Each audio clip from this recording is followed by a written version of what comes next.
The no put-down zone is one thing that really grabbed me. I have to drive my three stepsons. It sounds like a TV show, actually. Fred McMurray. And by the way, was Charles Boyer, didn't he star in Gaslight? Was that? Yes. Wasn't a very good husband in that one. No. But we know that. The guy that gets put down most in the carpool when I take the kids to school is me. And I had a victory today against their bullying. I just want to point this out. I play a lot of Latin music. I'm a freak about Latin music. I have probably the largest Latin music collection of anybody that's not Latino in the entire city. And I play it. I force them to listen to it on the way to school because they're my captives. And I listen to other world music too, and so I'm very into that. And they make fun of it mercilessly. They hear little words that they can recognize and imitate that sound like dirty words, and they may repeat them. And they'll make fun of the old guy with his weird taste. Well, today, I had a victory. We're driving to school, and one of the kids said, I'm playing some music from the Congo, actually. It was Latino-inspired music from the Congo, believe it or not. And one of the kids says, could you turn it up, please? Could you turn it up? That was a victory. It was my bullying situation. Anyway, we're going to go to this question and answer portion of the program now. And BullySafe USA has made great strides in educating teachers and administrators and raising public awareness about bullying. There's always been a schoolyard bully, and of course schools tend to be the focus of a lot of our discussion. But I can imagine a situation that you find yourself in where schools that do something about bullying, or in some cases when they do something about date rape or sexual assault is another situation, they can be hoisted by their own efforts. You know, they can, well, by surfacing the issue, it gets talked about more, and parents get the impression that it's more of a problem at the school than it is at other places. So they're sort of damned by their own success, if you will, in raising awareness about that.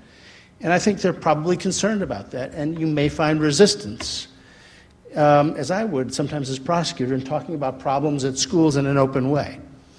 So my question to you is, I'm going to start out the question and answer period tonight by asking you, what do you encounter when you approach school administrations about this issue to try to raise awareness? Do you ever find resistance? And can you give some advice to parents or grandparents of kids who are experiencing this problem in the school if you don't think the school is maybe paying enough attention or wants to hear about this issue? So I'll turn it over to you. I need to use the mic. Okay. Do you want me to use this one? I think that the principal is a major force because the principal sets the tone. And if the principal believes that bullying is truly a problem and makes sure that everybody in that school system is alert and sensitive and is constantly stressing how important it is for kids to treat each other with respect, then I think bringing it up and making it happen in that school is a wonderful thing. On the other hand, if you have a principal who believes that bullying is a rite of passage, it builds character, everybody has to go through it, and doesn't think that it's very serious, then those kids are left to the devices of maybe a wonderful counselor, a special teacher, the parents. I think this is where parents have to step in. You have to document everything that happens to your child. If there are bullying situations, you need to write down what happened, who did it, where it happened, the date, the time, and you have to keep a record so that when the time comes for you to advocate for your child, you are able to do it in a way that will be taken seriously. And if the teacher doesn't respond, you take it to the principal. If the principal doesn't respond, you take it to the superintendent. If the superintendent doesn't respond, you take it to the school board. There are many parents now that are turning to attorneys, and there are more and more cases that are being settled in favor of the parents, and that's a real tipping point because for a long time, all parents were losing those cases and the schools were winning. But because of the shootings and the suicides, there is a tipping point. So you have to take responsibility. And this is the worst part. It may have to be that you have to move your child. It seems so unfair that the bully stays and you have to move your child to another school. But you have to be there and say to your child, I am going to support you no matter what we have to do until the bullying stops. I think you have a lavalier mic on, we call that. I think it's not doing good things with this, so let's I think she can keep that on, and I'll use this for the rest of us, okay? Now, does anybody else want to chime in here? Yes. And I don't think you don't need to identify yourself, because you'll be on the internet and all that stuff, and we don't want to create any more problems with cyberbullying than we have already. So go ahead and... I just want to know, because the school system that my son goes to, he's been bullied for 6 years. They know about it, but he stands up for himself. So they only see him. So he's labeled as the bully. Yes. We can't move out of that. We can't move him out of that system unless, by Indiana law, it's an open enrollment. Okay? So they made us stay for the fall. So the spring, it's never an open enrollment. So if it's a closed enrollment and he can go, he has to have there's 3 ways that will exclude him. If he's a truancy problem, if he's a behavior problem, or if he's an academic problem. My son has Asperger's. He's got 3 strikes. And so I had to go in the poor hole to move away from my husband to put him in another school in which he was doing okay, but then he was staying most of the time in the other school system with his father, and the other school system found out about it. So now we've been forced to take him back to the first school. They don't acknowledge any bullies. The only bully they have in 500 students is my son, which was labeled at 25 pounds as a bully. All right, let me tell you, you know I can't solve your problem at this meeting. Right. But you bring up an issue. I get calls from parents all the time who are in the same kind of dilemma that you're in. I'm going to give you a little tiny speech to give your son. And it's called the Cry, Comply, Deny, Fly Off the Handle. Bullies love power. And if they can make somebody cry, it gives them tremendous satisfaction. So the first thing you have to tell your son is never to show tears. And if he absolutely feels like crying, run to the bathroom, flush the toilet, and sob his heart out. But don't give the bully satisfaction. The second thing is, do not comply. If the other kids are insisting that he give them the basketball, his lunch money, his lunch, his homework, whatever, explain to him that the more he gives, the more they will ask. That will never solve the problem. The third thing is, if by any chance some adult in that system would ask him how it feels to be in his shoes, he should not deny what is going on. But now here is the one. Here's the special one you have to tell him. And I learned this from a boy in New York who said he has seen this happen over and over again. A bullier will start to pick on a child, and the child will hold himself together. And so the bully backs off. Bless you. Yes. Bless you. The bully, we'll get to you. No. The bully comes back and makes more aggravation, turns up the heat. And by now the target is beginning to unravel, but uses his best control. The bullier backs off, waits until an adult is coming on the scene, and then the bullier turns up full flame so that the target explodes. And then the target gets in trouble because the adult only sees the after reaction. You have to explain to your son this game, and you have to tell him not to get caught in the trap, because he has to be in control, and he cannot allow the bulliers to maneuver him so that he's the one that gets in trouble. But once they're in the trap, then how do you get out? Because once they're labeled a bully, they like me to believe that it doesn't go from teacher to teacher, year to year, and I'm not that stupid. So he was labeled as a bully in second grade. He's now in eighth. That will never go away. He keeps being classified as that.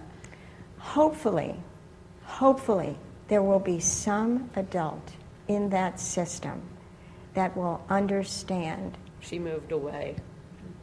She couldn't handle the system anymore. Neither could the bus driver. Well, I want you to tell your son that he is going to survive and he is going to make it because he is bright and he has skills and he has qualities, and never give up.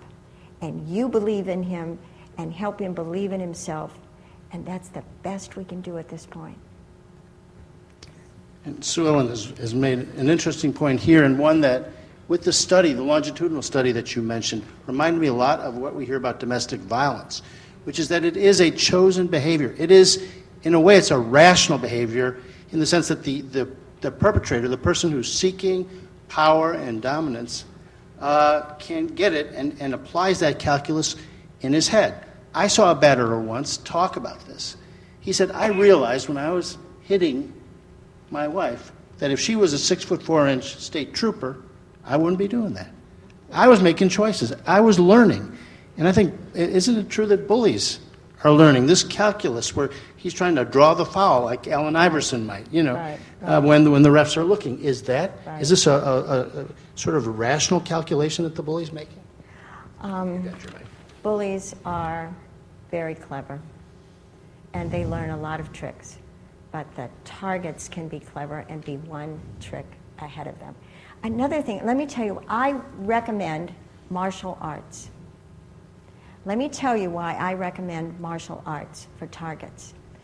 You talk about domestic violence. I remember watching a program years ago where they interviewed rapists in prison, and they asked them who they picked on, and they said they looked for women who walked in a way that showed their vulnerability.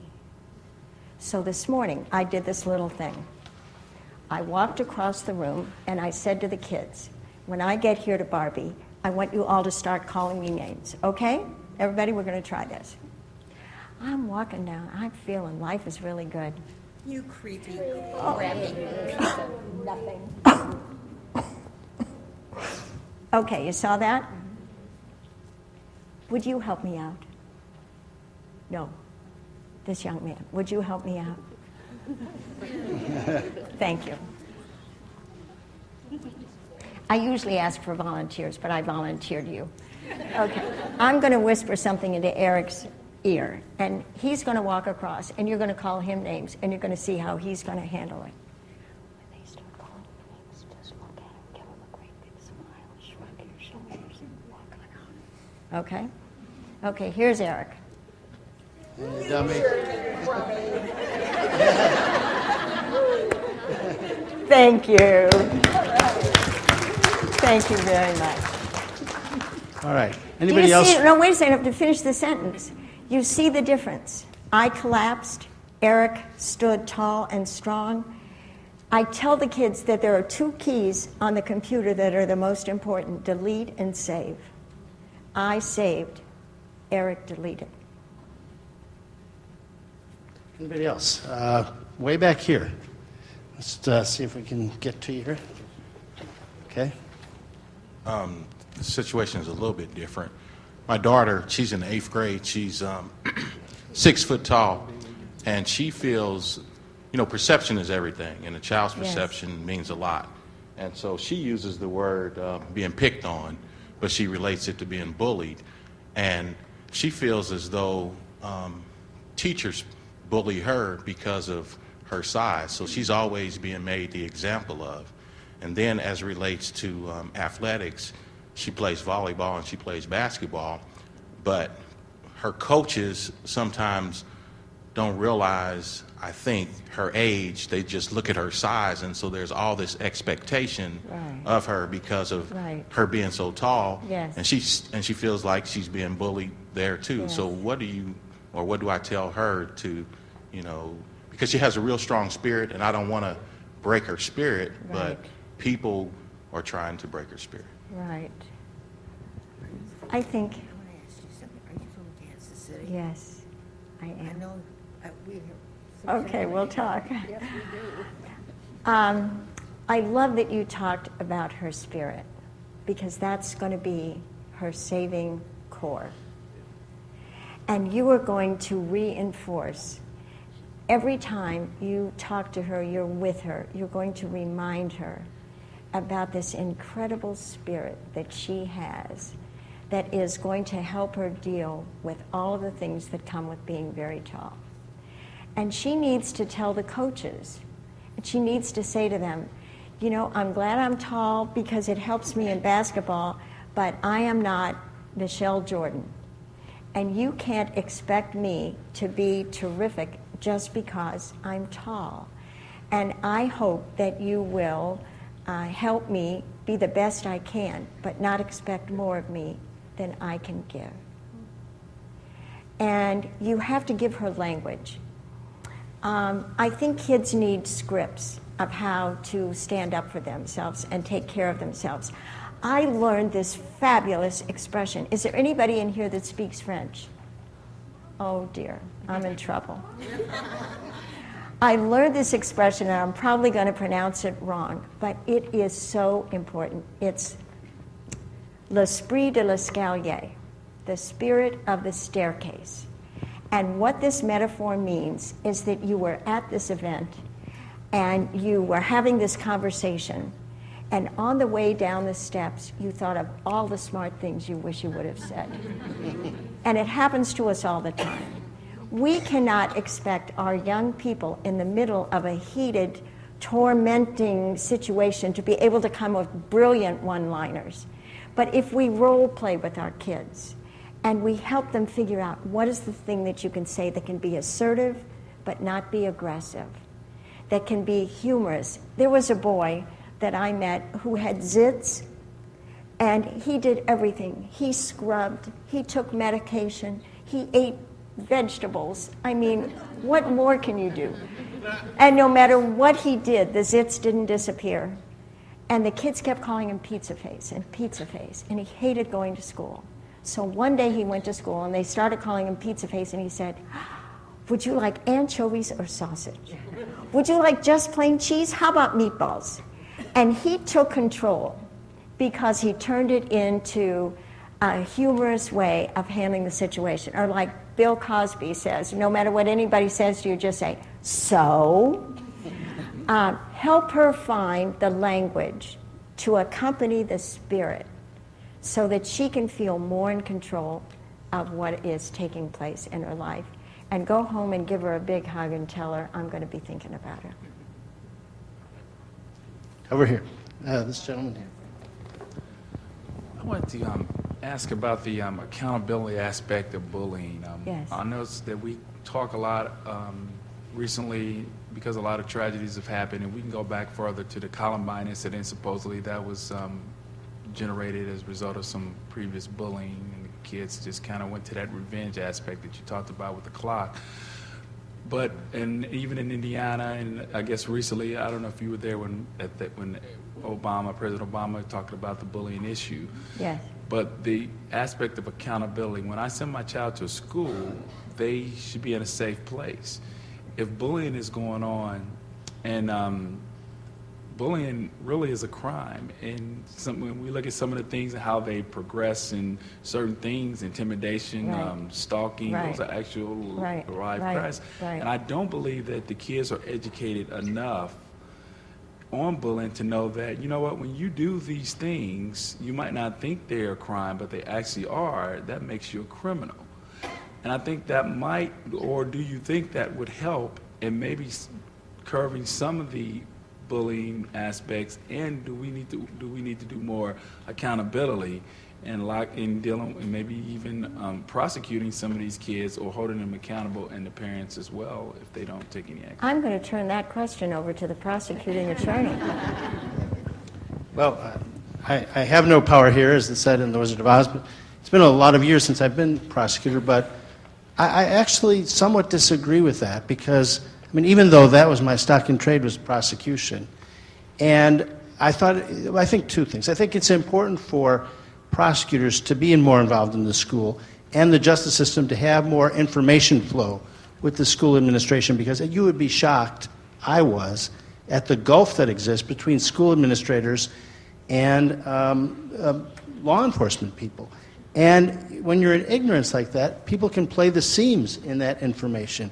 And it's not good for anybody. So I think it's important for prosecutors and juvenile court probation people to be involved in the schools and have better communication.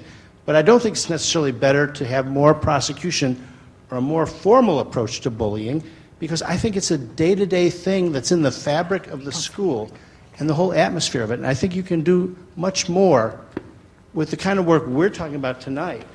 You know, day to day, starting at the most basic level of put-downs, which are not criminal, and take the reward away from the bullying person, than to sort of wait till it escalates to a crime. To make it a criminal case, it has to have certain elements that are more serious. To wait to that level and then drop a bomb on it. You know, and certainly there are cases where that has to happen. We have prosecuted lots of threats in the schools. We took them real seriously, and because of all these incidents that we've learned from. But I don't think that's the answer. I think the answer is more like the fabric of the school community. I think we have to close, and I'm going to stay, and if we have refreshments, I'll be happy to talk to any of you and answer questions. But I do want to add one thing. I agree with you 100% that there needs to be accountability for the bullier's sake as well as for the targets. If they get the message early that this is unacceptable, it's inappropriate, and it will not be tolerated, if we can help them change their behavior, we are doing the bulliers a service as well as the kids. And I think with the sexting thing, you all know about the sexting, the kids that are sharing pictures of themselves, sometimes nude, and then they pass them around, and they are being charged as sex offenders. In Ohio, the kids may be labeled sex offenders for the rest of their lives. I mean, I think we have to find some balance here, but I appreciate your comment about accountability, and I've gotten the signal that we have to close the meeting. Take one more question. We'll take one more question. Thank you so much. I'm a veteran parent now. Our daughter's 22, so I wasn't sure what I'd hear tonight, but it sounds like same old, same old. My question has to do with, is any of your work, okay, we've talked a lot about the interpersonal and what can the individuals either witness, or is there any work or body of work of which you're familiar about the kicking it up a level and the how to, I have some theories on this, but anyway, bring about change at the next level, the principal level. And I was curious if you did, and then if I might offer something that I think we all can do, whether we're parents or not, in whatever group. If you can offer it briefly, I'm going to let you have the last Okay, it word. is brief, but I think of this mom right here.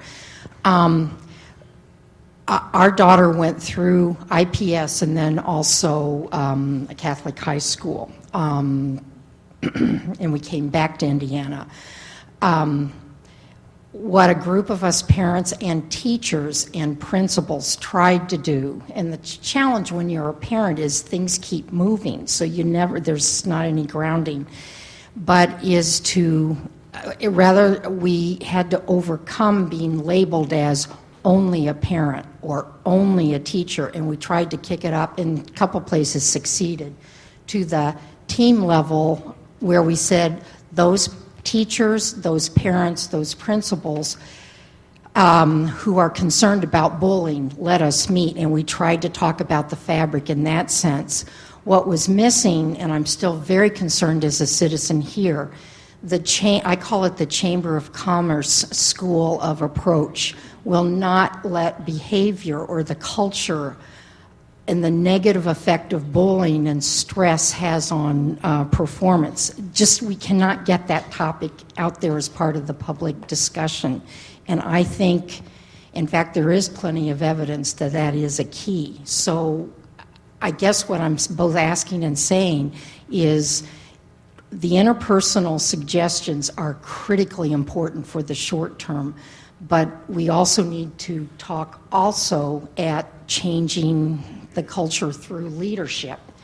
And you all have a sphere of influence. You're Girl Scout leaders, you're coaches, you're business people.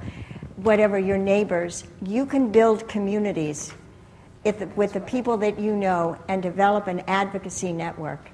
And I think that's a wonderful suggestion. Does any of your books touch on that at all? I haven't gotten as much into the advocacy. I've worked on getting the legislation, and I made that happen in Kansas. But we're left Thank with an you. important point to conclude that, cities, the quality of cities can be measured by how they treat their children.